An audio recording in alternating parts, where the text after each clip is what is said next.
প্রিয় বন্ধুজন, আসসালামু আলাইকুম। আপনারা সবাই কেমন আছেন? আশা করছি সবাই ভালো আছেন। এই মুহূর্তে আমি আছি সন্দ্বীপে, প্রিয় জন্মভূমি সন্দ্বীপে। সন্দ্বীপ ক্রিকেট ফেস্ট অর্থাৎ এজেডএফ সন্দ্বীপ ক্রিকেট ফেস্ট 2024-এর উদ্বোধনী পর্বে এসেছিলাম সন্দ্বীপে। আজকে প্রথম দিনের খেলা চলছে। শুটিংয়ের ব্যস্ততার কারণে আজকে চলে যাচ্ছি, আবার কালকে শুটিং করে পরশুদিন আবার সন্দ্বীপ আসতেছি। সমাপনী দিনে থাকবো এবং সমাপনী দিনে জমজমাট ফাইনাল খেলা এবং ফাইনাল খেলা শেষে যেটি থাকছে হচ্ছে বন্ধুবর কণ্ঠশিল্পী, জনপ্রিয় কণ্ঠশিল্পী সাব্বির জামানের কনসার্ট। দেখা হবে নিশ্চয়ই শেষ দিনে। তবে এই মুহূর্তে এই যে সন্দ্বীপ ঘাট, সন্দ্বীপের পাশে যে ঘাটটি, সেই ঘাটের যে চারপাশে যে সৌন্দর্য, সেটি একবার আপনাদেরকে দেখে নিচ্ছি। চলুন দেখি। এটি হচ্ছে সন্দ্বীপ ঘাট, দীর্ঘ জেটি অর্থাৎ ব্রিজের মতো, এবং কুয়াশায় কিছুটা কম দেখা যাচ্ছে। বাগান, কেওড়া বাগান, যেটাকে আমরা বলি সুন্দরবনের মতো অনেকটা চারদিকটা, এবং হচ্ছে ঘাটের প্রাকৃতিক সৌন্দর্য। এখানে হচ্ছে স্পিড বোট, এই স্পিড বোটগুলো প্রতি মুহূর্তে ছাড়ে, সেই স্পিড বোটে আমরা যাব। এইদিকেও অনেক সুন্দর বাগান এবং হাজার হাজার শত শত মানুষ প্রতিদিন এই সন্দ্বীপ ঘাট দিয়ে যাতায়াত করে। কিন্তু একটি দুঃখের বিষয়, এই ঘাটটি হয়তো শীতকালে একটু শান্ত থাকে, কিন্তু বর্ষাকালে অত্যন্ত রুদ্রমূর্তি ধারণ করে। এবং আমাদের সন্দ্বীপবাসীদের একটা বড় দুর্ভোগ, বড় কষ্টের জায়গাটা হচ্ছে এখানকার যাতায়াত ব্যবস্থা। অনেক কাল থেকে, অনেক সময় থেকে অনেক চেষ্টা করা হচ্ছে এই দুর্ভোগ থেকে বাঁচার জন্যে, কিন্তু দুর্ভোগের আসলে শেষ হয় না। এই দুর্ভোগের শেষ কবে হবে তার কোনো আসলে সুনির্দিষ্ট কি বলা যায় সংজ্ঞা নেই। যাই হোক, ব্রিজ থেকে নামছি, স্পিড বোট রেডি হচ্ছে, স্পিড বোটে উঠে যাব। এখানে অনেকগুলো স্পিড বোট একটার পর একটা ছাড়বে। এ হচ্ছে জেটি, এদিকে চারপাশের বাগান, এবং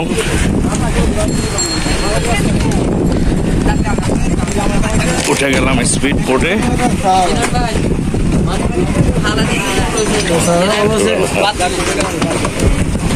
স্পিড বোটগুলো খুব মুহূর্তে চলে যায় অনেক দূরে। এই জেটিতে যাত্রীরা চলে আসতেছে।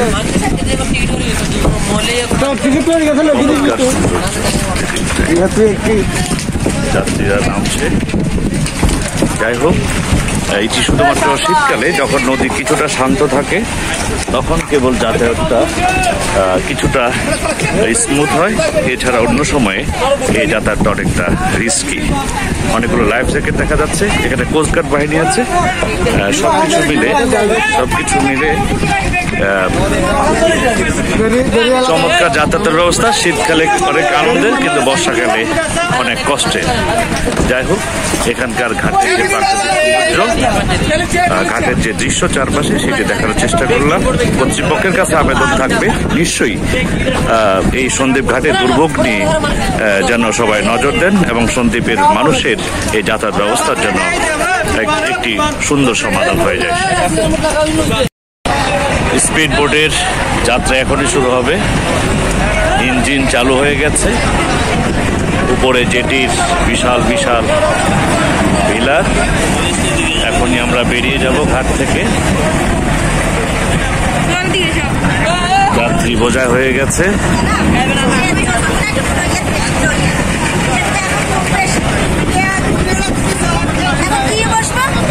আস্তে আস্তে বেরিয়ে যাচ্ছি।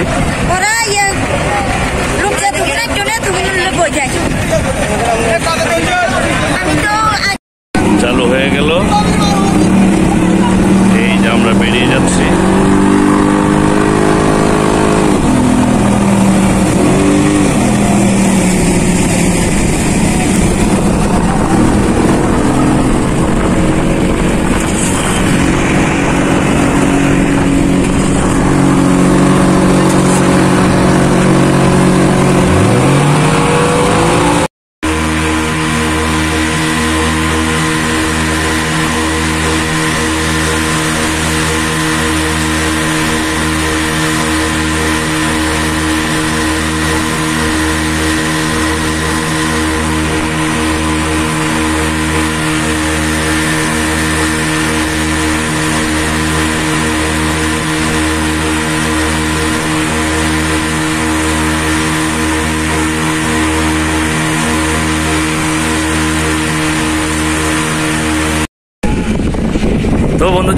লাগলো সন্দ্বীপ ঘাটের চারপাশে যে সৌন্দর্য, একদম নদী, জল, স্থল এবং প্রাকৃতিক যে নিসর্গ সবকিছু মিলে এক অন্যরকম সৌন্দর্য, প্রাকৃতিক সৌন্দর্য।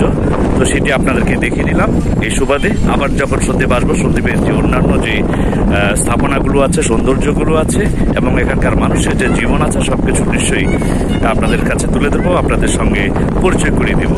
ততক্ষণ পর্যন্ত আপনারা সবাই ভালো থাকুন, সুস্থ থাকুন, সুন্দর থাকুন, থাকুন নিরাপদ।